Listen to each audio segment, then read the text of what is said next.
একের পর এক শহীদ হয়ে যায়, দুনিয়া থেকে চলে যায়, তাহলে আমাদের কোরআন আর একত্রিত থাকবে না। আর কোরআন যদি একত্রিত না থাকে, ইহুদিদের চক্রান্ত হলো, বেঈমানদের চক্রান্ত হলো, কোরআন যদি ধ্বংস করা যায় তাহলে পারে ইসলামকে ধ্বংস করা সহজ হয়ে যাবে। অতএব প্রথম সাহাবী যারা হাফিজে কোরআন আছে তাদেরকে শহীদ করো। হাফিজে কোরআন ধ্বংস হলে কোরআন একত্রিত হবে না। সেই সময় কোরআন এক জায়গায় ছিল না, দুই পিচবোর্ডের মধ্যে ছিল না। হযরত ওমর বললেন, হুজুর যে কটা হাফিজে কোরআন আছে ওনাদেরকে ডেকে কোরআনকে একত্রিত করে নেন। হযরত আবু বকর সিদ্দিক রাদিয়াল্লাহু তাআলা আনহু উনি মস্তিষ্কে নিলেন, নেওয়ার পরে চিন্তিত হয়ে গেলেন, আল্লাহ এটা তো কথা ফেলবার নয়, হাফিজে কোরআন যদি চলে যায়।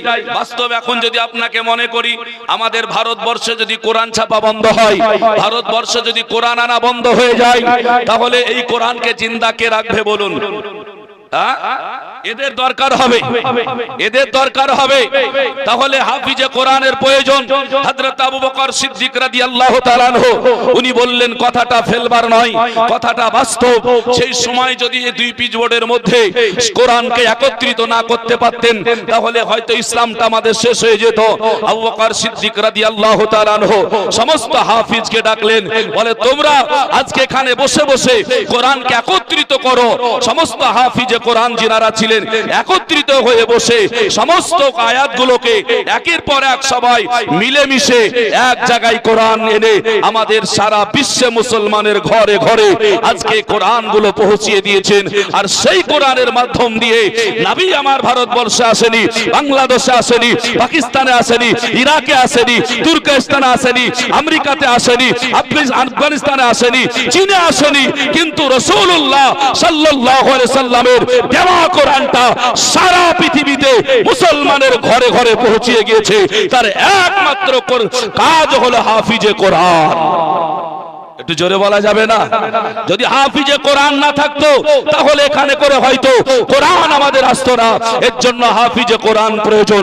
বন্ধু আমার ভাইরা, আজকে ছুটিপুর এবং রামেশ্বরপুর মিলিত গ্রাম দৌলতাবাদ আজকে অঞ্চলের মধ্যবর্তী জায়গায় যে মাদ্রাসা গাউসে ভাইজানে ইমামে আযম আবু হানিফা, এই মাদ্রাসাটার নাম আমরা অনেকেই বসে এখানে আছেন, নূর মোহাম্মদ ভাই আছেন, আরো চলে গিয়েছেন ইসরাইল ভাই, এখান থেকে দুনিয়া থেকে পর্দা করেছেন। আল্লাহ জান্নাতবাসী করুক, সকলে বলি আমিন। কি মুসিবতের সময় মাওলানা আব্দুল আলিম আছে, আরো দেগার ওলামায়ে কেরাম এবং আপনারা অনেকে আছেন এখানে দেখতে পাচ্ছি। এই ছুটিপুরের এখানে অনেক বস্তি ভাইরা আছে, হ্যাঁ, তিনারা কি কষ্ট করে মাদ্রাসাটা নির্মাণ করেছেন আমার জানা। এর জন্য এই কষ্টের ফল আমি মনে করি যে এগুলো আমাদের জন্য সাদকায়ে জারিয়া হতে চলেছে। জোরে বলি সুবহানাল্লাহ।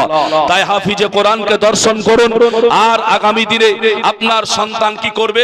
আমরা মায়ের ওয়াজ করতে করতে মারা আমার মনে করেছে, কি মনে করেছে জানেন? বেটাকে আমার কাছে আসতেই হবে। কেন? রাসূল বলেছে যে আল্লাহর নবী বলেছেন আল জান্নাতু তাহতা আকদামি উম্মাহাতুকুম। নবী বলেছেন মায়ের কদম তলে জান্নাত সন্তানের। মারা অনেকে মনে করছেন আমার কদম তলে আমার ছেলেকে আসতেই হবে, আসতেই হবে। শুনে রাখুন, যেমন আপনার কদম তলে ছেলেকে যেতে হবে, তেমন মা কোরআনের আয়াত বলে যে আপনাকেও সন্তানের কাছে আসতে হবে। বলে কেন? কোরআনের একটি আয়াত আছে, আল্লাহ তাবারক ওয়া তাআলা বলেছেন সন্তানের কত প্রয়োজন, এই আয়াতটা আপনাকে শোনাবো। তবে বাপসি ভাই আমার, আমি আপনাদেরকে হাফিজে কোরআন সম্পর্কে শোনালাম, অনেক কাহিনী আছে, জীবন আছে, আমি সেইগুলোর দিকে লক্ষ্য করতে চাইছি না।